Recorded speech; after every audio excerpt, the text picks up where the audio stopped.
Been a good week.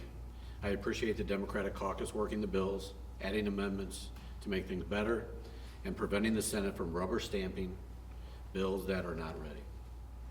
Most of the attention this week was over in the House, where the governor's proposal to slash services for developmentally disabled, their caregivers, and Missourians with mental illness was met with fierce resistance. Senate Democrats are opposed to cutting services for these vulnerable Missourians. I hope my colleagues on the other side of the aisle are watching, because if this is how bad it is when the general revenue is technically up, what will happen if they succeed in blowing a $9 billion hole in the budget? And with that, we can take any questions. And if you have any budget-related questions, I have our two budget members here, Ranking Member Senator Carla May and Senator Maggie Nernberg. Yeah, on the budget, for both of the folks who are on the budget, on the Appropriations Committee, I was wondering what has troubled you or impressed you about the conversations on the budget so far, and if there are any services or things that lawmakers might be looking to save, are you confident that you can find the pay for that the governor has said would be necessary to restore things? Well, right now, after all these years, it's just a process, and it's not nothing that really sticks out that's going to, be troubling. But the troubling part is, we're experiencing a lot of cuts that we haven't really had to deal with in recent years. So those are concerning, and we have to see what the impact of those cuts are, and we have to deal with the impact of those cuts. It's too early in the process to say, what cuts are going to stand, what we can restore, because we still have to go through it to see what we can restore. So we haven't got that deep in the budget yet. But yes, cuts are concerning, and especially if we are cutting what we call essential services, and some other services are not so essential, but those services are being funded at high levels. We have to look at all of that across the board. Are there particular ones that you would want to point out as essential? Of course, but what I want to preserve that conversation so that we can make sure that those services are not in jeopardy. When we, it's like in the Capitol, you have to really keep everything close to the vest right now so that you can preserve those conversations, so you can actually fight for those things. It's better to talk about it when it's done and we've been able to save them in the end, to really expound on them. But right now, it's a lot of cuts going on, and yes, it's a lot of essential services, and we just have to figure out what that impact is going to be and what will survive and what we can get to survive.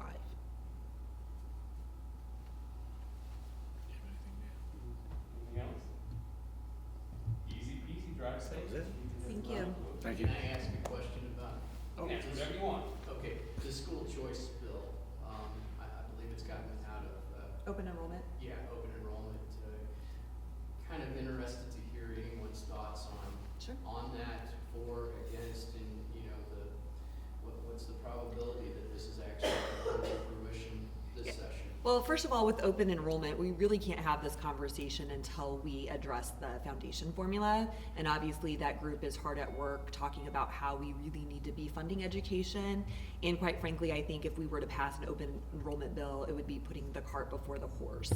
The thing that I've always found most troubling about open enrollment is we do not want to pit school districts against each other. We need school districts to be able to opt in, and that needs to be a local decision on programs that they want to collaborate on. When we talk about open enrollment, unfortunately, if we were to do a statewide open enrollment, we would have school districts competing against each other for students.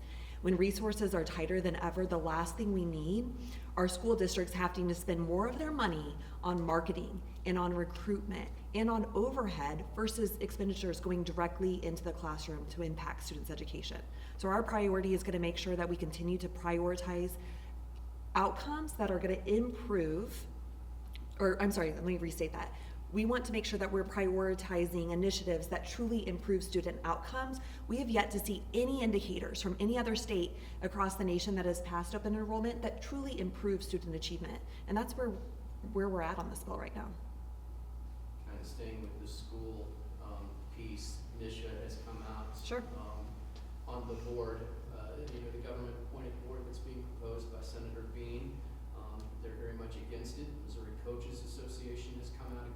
Absolutely. and a lot of teachers and coaches are saying education is under attack in Missouri. Can you speak to that? Well, I'd like to speak first of all to the MISHA takeover that's been proposed by the governor and some Republicans. Unfortunately, this would be the epitome of big government coming in and trying to run nonprofits. And my question has always been, if we start here, where would we stop? MISHA, the thing that I appreciate about MISHA is that you have experts that are in these roles for a reason. You have educators, you have coaches, you have individuals who actually understand and appreciate the process of student competition. There are over 22 activities that MISHA oversees. The last thing we need is, a state-controlled board by the governor coming in and trying to get into these local decisions that really they have no place in. But again, when I look at this bill, like, this is just big government, and it's unfortunate to see Republicans wanting to take over nonprofits. And remember, they are the party of smaller government. Anything else? Okay. Thanks. Thank you.